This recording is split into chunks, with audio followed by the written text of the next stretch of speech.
एक हल्की सी मुस्कान लिए यह चेहरा आज करोड़ों लोगों को असमंजस में डाले हुए है। कई ऐसे राज जो आज भी एक राज बनकर रह गए हैं, क्योंकि इस पेंटिंग के बारे में ना तो लियोनार्डो ने कहीं लिखा है और ना ही उस टाइम के लेखकों ने। फिर भी आज ये इंटरनेट पर सबसे ज्यादा सर्च की जाने वाली पेंटिंग है, क्योंकि इसमें कुछ ऐसी चीजें हैं जो इसे उस टाइम की बाकी पेंटिंग से अलग बनाती हैं। कई इसमें ऐसी हिडन चीजें मिली हैं जो वाकई में आपको हैरान कर देंगी। तो चलिए शुरू करते हैं। नंबर 1, 2010 में एक आर्ट हिस्टोरियन सिल्वानो विंसेंटी ने यह दावा किया कि इस पेंटिंग में कुछ सीक्रेट कोड छुपे हुए हैं जिन्हें मैग्नीफाइंग ग्लास की मदद से ही देखा जा सकता है। विंसेंटी ने यह बताया कि मोनालिसा की दाहिनी यानी राइट आई में एलवी लिखा हुआ है, जिसका मतलब लियोनार्डो दा विंची हो सकता है, तथा बाई यानी लेफ्ट आई में सीई या बी लिखा हुआ है, जिसका मतलब विंसेंटी को भी नहीं पता। विंसेंटी को इस पेंटिंग में एक और चीज देखने को मिली जो इस पुल के कर्व के नीचे छुपी हुई है, जो है ये 72 नंबर। विंसेंटी के अनुसार 72 नंबर ईसाई और यहूदी धर्म की एक महत्वपूर्ण संख्या हो सकती है, जिसमें 7 इस यूनिवर्स के क्रिएशन को रिप्रेजेंट करता है और 2 मेल और फीमेल की ड्युअलिटी को रिप्रेजेंट करता है। नंबर 2, न्यूयॉर्क के एक आर्टिस्ट रॉन पिकिरिलो ने ये बताया कि इस पेंटिंग में कुछ जानवरों के चेहरे छुपे हुए हैं जो इस पेंटिंग को रोटेट करके हॉरिजेंटली देखने पर दिखाई देते हैं। अगर आप मोनालिसा की राइट साइड में यहाँ पर लैंडस्केप में फोकस करोगे तो आपको एक वानर की तस्वीर देखने को मिलेगी, जिसे आप ये देख सकते हो। वहीं अगर आप यहाँ पर फोकस करोगे तो आपको एक शेर की तस्वीर देखने को मिलेगी, जिसे आप ये देख सकते हो। रॉन पिक्रिलो ने मोनालिसा के लेफ्ट साइड में एक भैंस की भी तस्वीर देखने का दावा किया, जो यहाँ पर कुछ ऐसी देखने को मिलती है।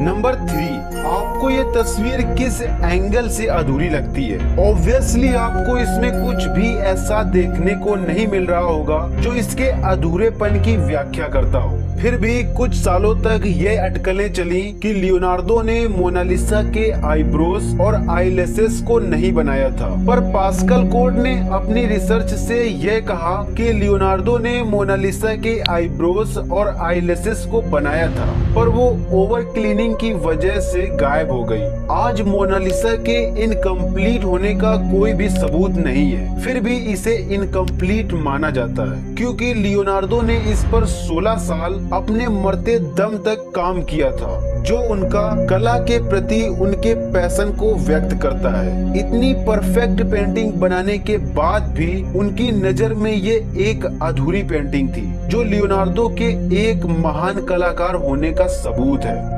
नंबर 4, इस पेंटिंग में ये महिला कितनी रियलिस्टिक लग रही है, मानो अभी बात करने लगेगी। अगर आप मोनालिसा के टाइम के पोर्ट्रेट को देखोगे तो वो इससे अलग है। पहले के पोर्ट्रेट में जितनी इंफॉर्मेशन फोरग्राउंड पर होती थी उतनी ही इंफॉर्मेशन बैकग्राउंड पर होती थी, जो कि एक अवास्तविक दृश्य को प्रदर्शित करती थी। पर मोनालिसा में विंची ने बैकग्राउंड से इंफॉर्मेशन को गायब कर दिया है, उनको ब्लर कर दिया है। ठीक वैसा ही बैकग्राउंड रखा है जैसा हम रियल लाइफ में लैंडस्केप को देखते हैं, जिससे हमारा फोकस मोनालिसा पर जाए। इसके बाद बहुत सारे कलाकारों ने विंची के इस लुक को कॉपी किया, जिनकी तस्वीरें आप ये देख सकते हो।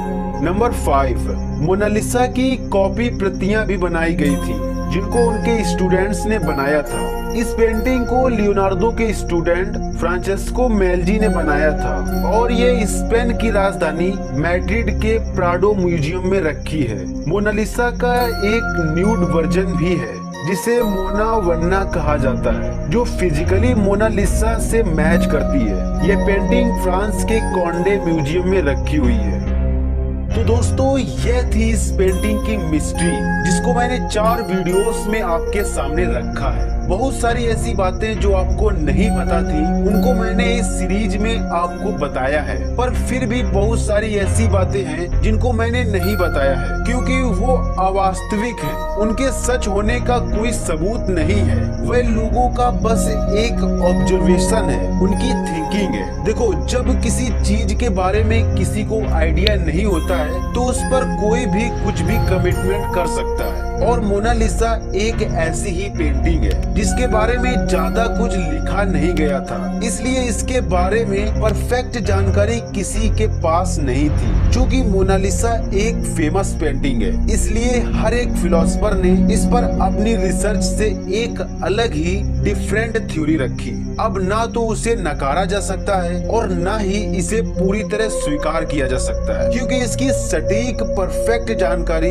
किसी के पास नहीं है, इसीलिए इस पर थ्योरी तो बहुत है। आपको इंटरनेट पर अलग अलग रिसर्च करने से हजारों थ्योरी मिल जाएंगी, पर जिनमें कुछ सच्चाई दिखती है कि हाँ ऐसा हो सकता है और हिस्टोरियंस को उसके सबूत मिले हैं, उनको आपके सामने इन वीडियोस में मैंने रखा है। अगर आपने देखा होगा तो आपको पता होगा। सो इस खूबसूरत, फैक्चुअल, डिफरेंट और फेमस पेंटिंग मोनालिसा के बारे में इतना ही। अगर आपको इन वीडियोस को बनाने में लगी हमारी मेहनत और रिसर्च पसंद आई हो तो इस वीडियो को लाइक और शेयर करके जरूर जाना। आपका बहुमूल्य समय देने के लिए बहुत बहुत धन्यवाद।